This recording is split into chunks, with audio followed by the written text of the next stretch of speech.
Assalamualaikum warahmatullahi wabarakatuh. Perkenalkan, nama saya Erna Sulistiawati. Saya dari program studi pendidikan ekonomi semester 6. Baiklah, video saya kali ini yaitu tentang praktek micro teaching, di mana video ini merupakan tugas akhir micro teaching. Baiklah, ini merupakan kartu tanda ujian saya, dan semoga video saya kali ini dapat bermanfaat untuk kita semua. Selamat menyaksikan, jangan lupa like, subscribe, and comment.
Pembentukan kepribadian. Ada yang sudah tahu sosialisasi itu apa? Oke, belum ya? Kita bahas sama-sama untuk materi kita kali ini.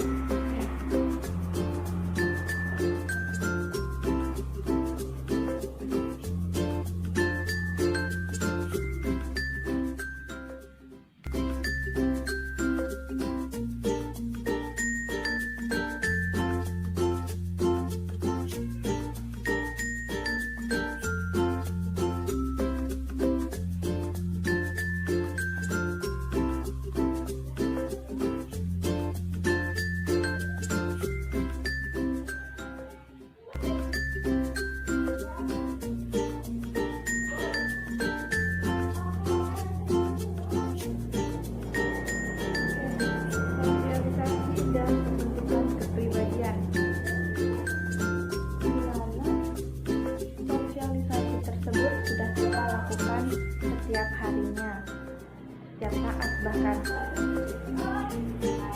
Kita ke pengertian sosialisasinya terlebih dahulu ya.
diterapkan di lingkungan masyarakat tersebut.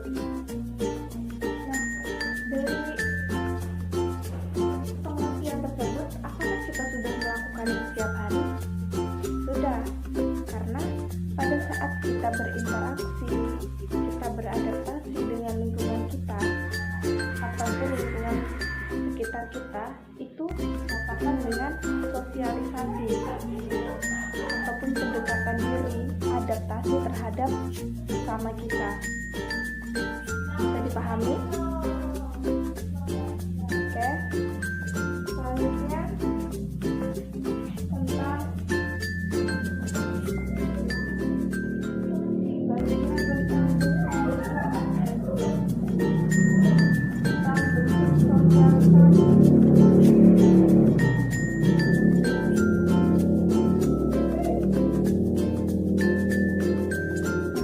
bentuk sosialisasi di sini ada dua, bentuk sosialisasi primer dan sosialisasi sekunder. Sosialisasi primer, ada yang tahu? Sosialisasi primer di sini lebih kepada keluarga atau lebih menekankan kepada keluarga, ataupun bisa dikatakan dia itu seperti misalnya contohnya mulai dari lahir sampai dengan dewasa. Karena apa? Karena keluarga merupakan tempat sosialisasi utama pada saat kita baru lahir dan sampai saat sekarang ini. Nah, di situ disebut dengan sosialisasi primer. Lain halnya dengan sosialisasi sekunder. Sosialisasi sekunder di sini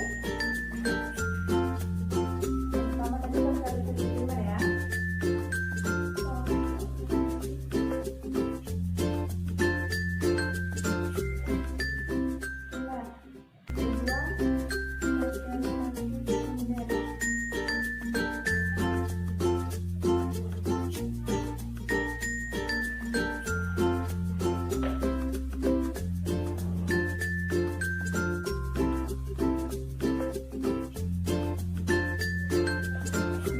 Sosialisasi sekunder ini lebih kepada lingkungan masyarakat, misalnya mengenalkan individu tersebut terhadap kelompok, terhadap teman sebayanya, lingkungan masyarakatnya, dan sebagainya.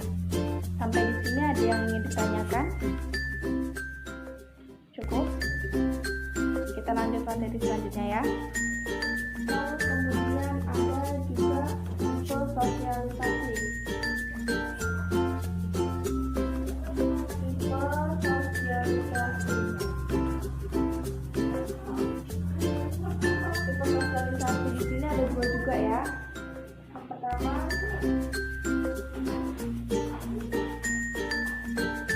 formal.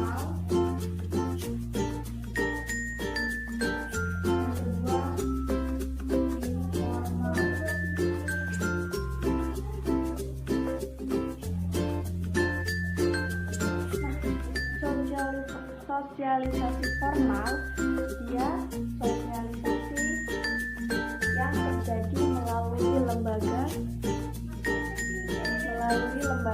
yang berwenang di negara kita. Maksudnya seperti ini. Sosialisasi yang berwenang di negara kita contohkan seperti MPR, DPR, dan seterusnya. Nah, itu mempunyai kewenangan ataupun mempunyai tugas yang harus kita patuhi.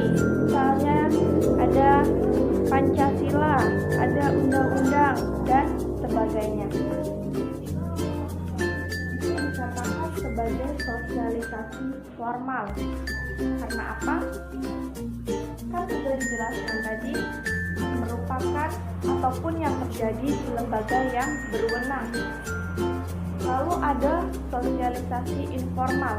Sosialisasi informal yaitu sosialisasi yang terjadi pada lingkungan masyarakat yang setiap harinya kita lakukan.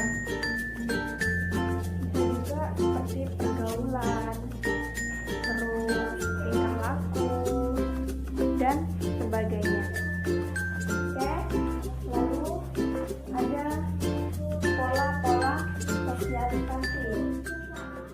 pola sosialisasi.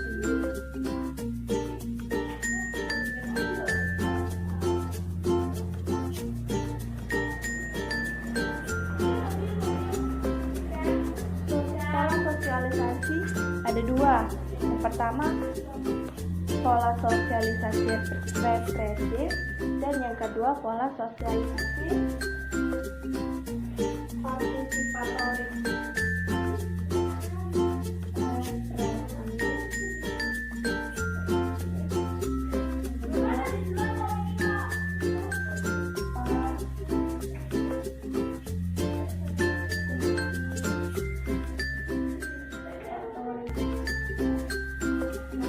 Pola sosialisasi represif.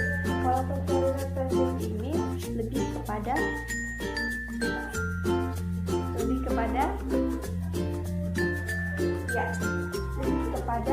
dalam bentuk kita contohkan seperti ini. Represif ini lebih kepada imbalan ataupun hukuman. Ibaratnya lebih kepada pada saat kita melakukan kesalahan itu pasti kita mendapat hukuman. Misalkan kita contohkan dalam keluarga, misalnya ibu kita sendiri memerintahkan kita untuk si A beli ini, tapi si A tidak menjalankan amanahnya dengan baik. Misalnya barangnya menjadi rusak gara-gara si A ini ceroboh dan sebagainya. Akhirnya si A ini mendapatkan hukuman. Nah, itu yang dikatakan dengan pola sosialisasi represif. Kemudian pola sosialisasi partisipatoris itu lebih menekankan kepada perilaku baik ataupun terpuji. Berarti kita contohkan kebalikannya dari pola sosialisasi represif. Oke, sampai di sini ada yang belum paham atau yang ingin ditanyakan? Silakan sebelum Ibu lanjut ke materi selanjutnya. Oh ya, Ibu ada contohnya. Lapor dulu ya.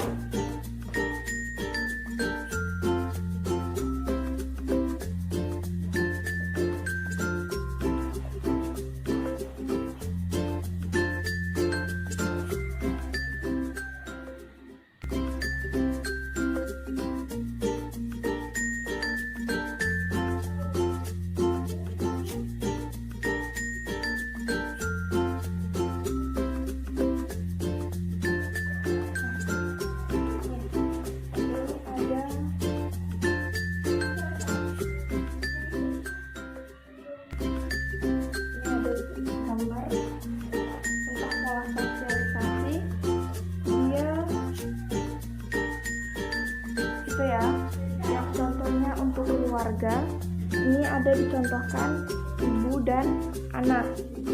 Yang Ibu katakan tadi bahwasanya sosialisasi pertama adalah ketika kita dengan orang tua, yaitu dari kecil ataupun dari lahir sampai dewasa. Oke, terus ada ini dicontohkan, ini yang tadi ya, pola sosialisasi terhadap teman pergaulan ataupun kelompok. Ini ada anak-anak sekolah, berarti dia sudah mulai beranjak dewasa.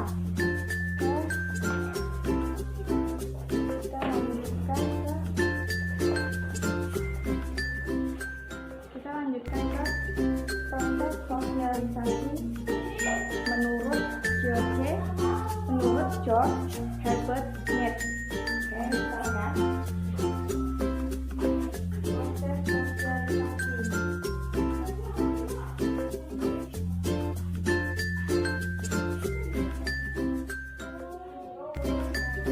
Proses sosialisasi di sini ada 4. Yang pertama, proses ataupun tahap persiapan. Yang kedua,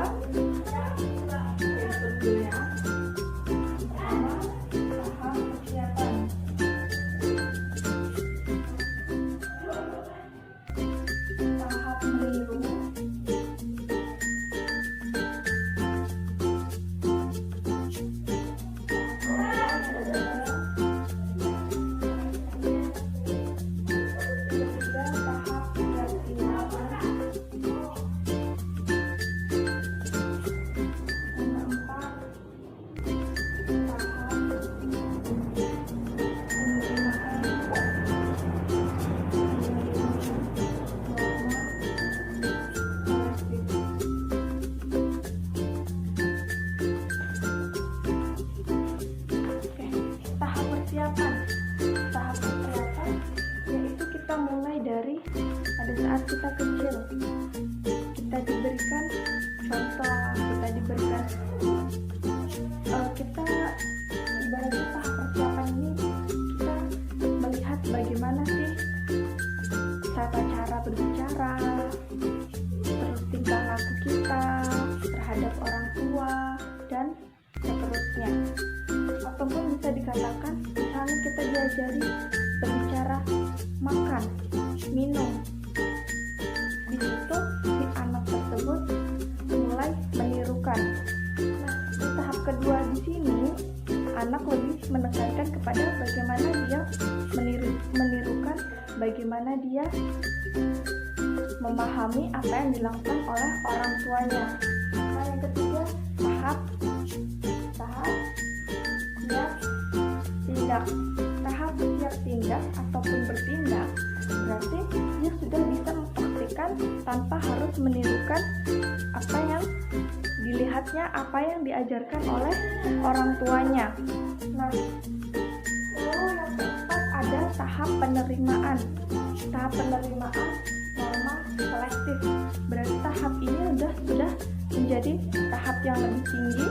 Kita contohkan, dia sudah bisa bergaul di masyarakat, beradaptasi di lingkungan masyarakat, bagaimana memahami norma ataupun mengerti bagaimana perilaku yang seharusnya dilakukan terhadap lingkungan masyarakat sebagai bentuk proses sosialisasi. Oke, selanjutnya ada agen sosialisasi. Agen sosialisasi.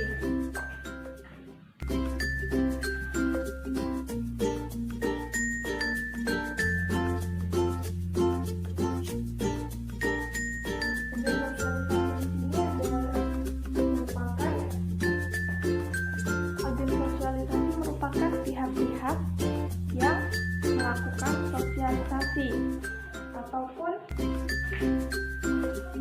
kita agen sosialisasi di sini kita katakan dengan keluarga, teman pergaulan, kelompok dan lain sebagainya. Lalu ada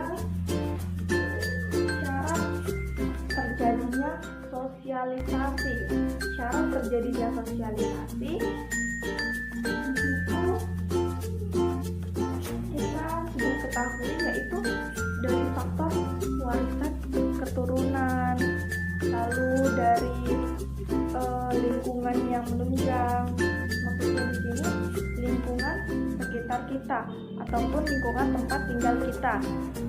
Nah, dari situlah kita dapat melakukan sosialisasi terhadap masyarakat, teman sebaya, orang tua, dan lain sebagainya. Dan apabila kita sudah sekolah, berarti kita bersosialisasi dengan guru, dengan teman-teman, dan sebagainya. Oke, kita lanjut ke tujuan sosialisasi.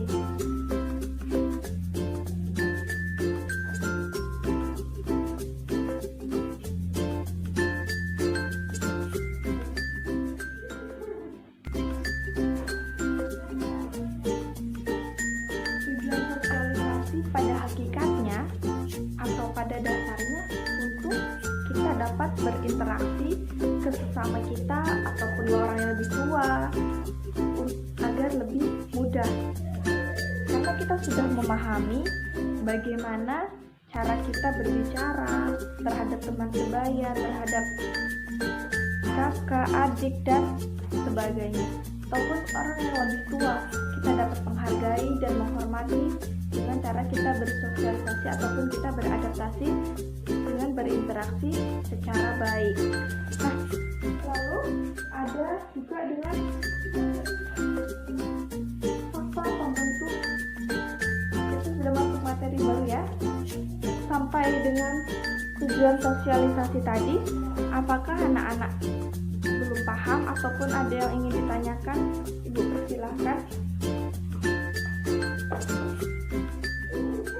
Di LKS kalian itu sudah ada, bisa kalian baca-baca lagi. Kalau misalnya kalian belum paham, bisa ditanya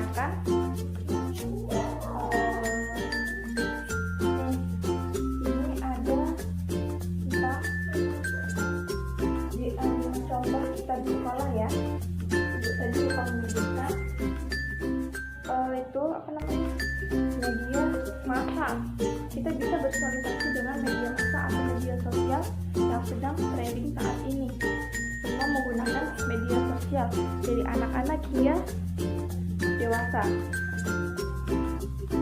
Karena kita nggak ada InfoFocus, ibu buat PowerPoint di laptop ya, harusnya kita bisa menampilkan gambar ataupun contoh-contoh dari sosialisasi yang kita laksanakan setiap hari.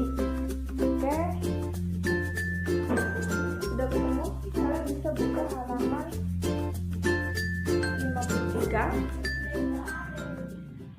Di situ ada bentuk kepribadian. Bisa kalian baca sebentar.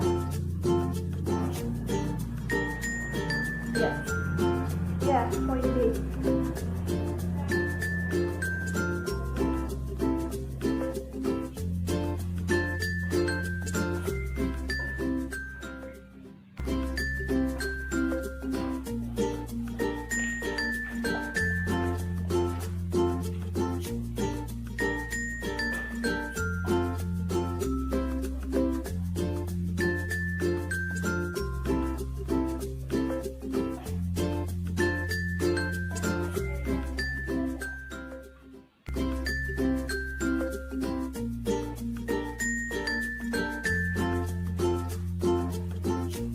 Kepribadian. Di sini ada dari faktor warisan biologis dengan lingkungan. Dari faktor keturunan ataupun faktor warisan biologis itu kan sudah ibu singgung tadi, ya, dari misalnya dari keluarga, kakak, adik, dan sebagainya.